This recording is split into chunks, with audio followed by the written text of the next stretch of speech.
पियावा बटन खोलेला हो मटन खा के। भैया हो प्रमोद प्रेमी के गाना आ गल बा, मटन खा के पियावा बटन खोलेला हो। लेकिन भैया हो एकदम बटन चोली के खोल रहल बाड़े प्रमोद प्रेमी, साफ साफ दिख रहल बा भैया एकदम। एकरा में भैया जे नचनिया बाड़ी माही सिंह बाड़ी, जे कि भैया हो एकदम बहुत बवाल हो रहल बा गनमा। सुर म्यूजिक से गनमा आयल बा भैया। लड़की एकदम परेशान बाड़ी गर्मी से, अपना जवानी से।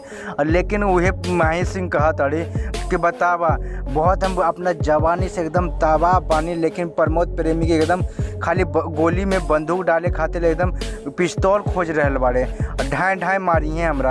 भैया एकदम प्रमोद प्रेमी एकदम मटन खा के एकदम दोस्त यार से आवेले और ढकढकावेले दरवाज़ा, और ढकढकाते ही जैसे ही ढकढकावेले प्रमोद प्रेमी के घरवाले एकदम आवेली एकदम चौखट पे एकदम पवन। और प्रमोद प्रेमी एकदम तुरंत अपना हथियार एकदम टाइट हो जाला, एकदम प्रमोद प्रेमी तुरंत एकदम बेड पे लेके कूद जाले एकदम माही सिंह के। और कूदते ही भैया वो एकदम मटन खा के एकदम बटन खुल जाला भैया एकदम।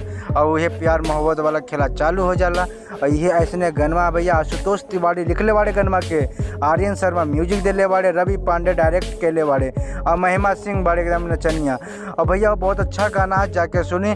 सुर म्यूजिक से गनमा आयल भैया, नया बने हमारे चैनल को लाइक सब्सक्राइब कर ली, काहे कि भोजपुरिया समाज जिंदाबाद हो।